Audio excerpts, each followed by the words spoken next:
Nomination സൂക്ഷ്മ പരിശോധന നടത്തുന്നതിനാണ് ഇന്നത്തെ ദിവസത്തിന്റെ പ്രത്യേകത എന്താണ്? ഒരു വ്യക്തി തന്ന വിവരങ്ങളിൽ തെറ്റായ ഇൻഫർമേഷൻ ഉണ്ടോ, വിവരങ്ങൾ ഹൈഡ് ചെയ്തിട്ടുണ്ടോ, മറച്ചു വെച്ചിട്ടുണ്ടോ? 16-ാം വാർഡിലെ LDFന്റെ സ്ഥാനാർത്ഥിയായി CPMന്റെ കാൻഡിഡേറ്റായ എന്തോ അദ്ദേഹം അതിൽ പറയുന്നത് അത് കൊടുത്തിട്ടുള്ള ആള് ഇവിടെ തീർച്ചയായും നിങ്ങളെ കബളിപ്പിച്ചിരിക്കാനല്ലേ? കാരണം വ്യക്തിവിവരങ്ങൾ അദ്ദേഹം നൽകിയിട്ടില്ലല്ലേ? കേസ് എന്ന് പറയുന്നത് ഗുരുതരമായ ആരോപണ സെക്ഷനുള്ള കേസുള്ളത്. എന്നാൽ ഇന്നത്തെ ദിവസത്തിന്റെ ഒരു പ്രത്യേകതയില്ല. അങ്ങനെയാണെങ്കിൽ ഒരു പ്രത്യേകത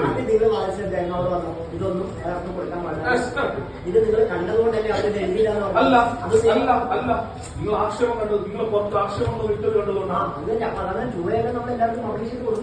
ആക്ഷേപം ഇട്ടതുകൊണ്ടാണ്.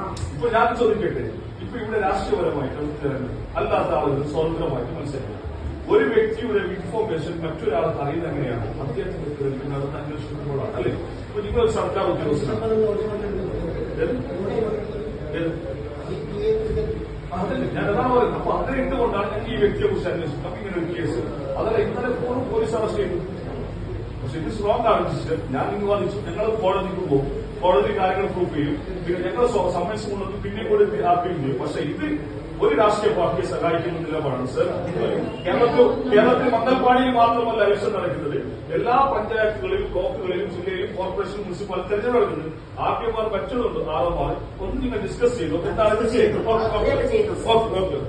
മംഗൽപാടിയിൽ ജനാധിപത്യത്തിന്റെ കഴുത്തിൽ കത്തിവെക്കുന്ന നിലപാടാണ് ഇന്ന് നോമിനേഷൻ സൂക്ഷ്മ പരിശോധന നടത്തുന്ന സമയത്ത് ഭരണാധികാരിയായ പഞ്ചായത്ത് റിട്ടേണിംഗ് ഓഫീസർ നിലപാട് സ്വീകരിച്ചിട്ടുള്ളത്. മംഗൽപാടി പഞ്ചായത്തിലെ 16-ാം വാർഡ് ശിരിയയിലെ നാമനിർദ്ദേശ പത്രിക സൂക്ഷ്മ പരിശോധന നടത്തുമ്പോൾ LDFന്റെ പൊതുസ്വതന്ത്ര സ്ഥാനാർത്ഥി അദ്ദേഹം ഭരണാധികാരിയുടെ മുമ്പിൽ കഴിഞ്ഞ ദിവസം സമർപ്പിച്ച നാമനിർദ്ദേശ പത്രികയിൽ ഫോം എയിൽ കേസ് സംബന്ധമായിട്ടുള്ള വിവരത്തിൽ അദ്ദേഹത്തിന്റെ ഒരു കേസ് മാത്രമേ ഭരണാധികാരിയുടെ മുമ്പിൽ അവതരിപ്പിച്ചിട്ടുള്ളൂ.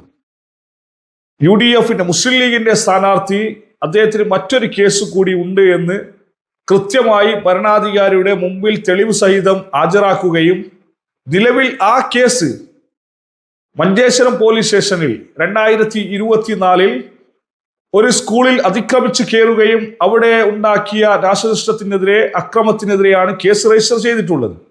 ആ കേസിലാണ് LPC ഓറണ്ടായി നിലനിൽക്കെ ആ ഒരു സ്ഥാനാർത്ഥി ഇവിടെ നോമിനേഷൻ നൽകുന്നത്, നാമനിർദ്ദേശം നൽകുന്നത്. ആ നാമനിർദ്ദേശം നൽകുമ്പോൾ സ്വാഭാവികമായും അതിന്റെ പൂർണ്ണമായ വിവരങ്ങൾ ഭരണാധികാരിക്ക് നൽകിയിട്ട് പോലും ആ നോമിനേഷനുമായി മുന്നോട്ട് പോകുന്ന നിലപാടാണ് സ്വീകരിച്ചിട്ടുള്ളത്.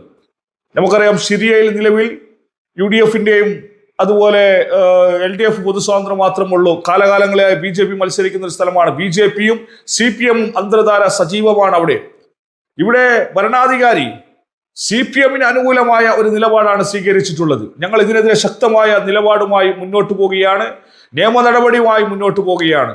പഞ്ചായത്ത് ഭരണാധികാരിക്കും ഈ വിഷയത്തിൽ പരാതി കൊടുത്തിട്ട് ഞങ്ങൾക്ക് നീതി ലഭിക്കാത്തപ്പോൾ ഞങ്ങൾ ഇന്ന് കാസർഗോഡ് ജില്ലാ റിട്ടേണിംഗ് ഓഫീസറെ ഞങ്ങൾ പരാതി നൽകിയിട്ടുണ്ട്.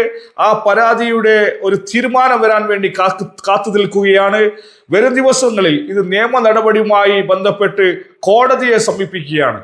ഒരു സ്ഥാനാർത്ഥി അദ്ദേഹത്തിന്റെ നാമനിർദ്ദേശ പത്രിക നൽകുമ്പോൾ വിവരങ്ങൾ കൃത്യമായി നൽകേണ്ടതാണ്. ആ കൃത്യമായ വിവരം നൽകിയിട്ടുണ്ടോ എന്ന് പരിശോധിക്കാൻ വേണ്ടിയാണ് തൊട്ടടുത്ത ദിവസം അത് സൂക്ഷ്മ പരിശോധന നടത്തുന്നത്. ആ സൂക്ഷ്മ പരിശോധനയിൽ എതിർ സ്ഥാനാർത്ഥി കൃത്യമായ തെളിവ് സഹിതം ഒരു സ്ഥാനാർത്ഥിക്ക് അദ്ദേഹം മറച്ചുവെച്ച വിവരങ്ങൾ നൽകിയിട്ടിരിക്കുമ്പോൾ എന്തുകൊണ്ട് ഇവിടെ ഭരണാധികാരി ആ വിഷയം തെളിവ് സഹിതം നൽകിയിട്ട് പോലും അത് അക്സെപ്റ്റ് ചെയ്യാതെ ആ നോമിനേഷനുമായി മുന്നോട്ട് പോകുന്നുണ്ടെങ്കിൽ ശക്തമായ പ്രതിഷേധം രേഖപ്പെടുത്തുന്നു. നിയമ നടപടിയുമായി മുസ്ലിം ലീഗ് ഈ അവസരത്തിൽ മുന്നോട്ട് പോകുമെന്ന് പറയുകയാണ്. മറ്റൊരു കാര്യം കൂടി, ഞങ്ങൾ സന്തോഷത്തിലാണ്. കഴിഞ്ഞ ദിവസം നടന്ന നോമിനേഷൻ പത്രികയിൽ സമർപ്പണത്തിൽ ഇന്ന് മണിമുണ്ട എന്ന് പറയുന്ന 24-ാം വാർഡിൽ എതിരില്ലാതെ തെരഞ്ഞെടുത്തിരിക്കുകയാണ്. CPM ആണ് കഴിഞ്ഞ പ്രാവശ്യം തെരഞ്ഞെടുപ്പിൽ മത്സരിച്ച് വിജയിച്ചിരുന്നത്. ഇപ്പോൾ ശിരിയയും കൂടി ഞങ്ങൾ വിജയിക്കുന്ന ഒരു സാഹചര്യം ഉണ്ടപ്പോൾ ഭരണത്തിന്റെ തടവിൽ അധികാരം ഉപയോഗിച്ചുകൊണ്ടാണ് ഇങ്ങനൊരു നിലപാടുമായി പോയിട്ടുള്ളത്. ഇത് നിയമത്തിന്റെ വഴിയിൽ ഞങ്ങൾ പോകും, കോടതിയിൽ ഇത് ചോദ്യം ചെയ്യും, നീതി ഞങ്ങൾക്ക് ലഭിക്കും.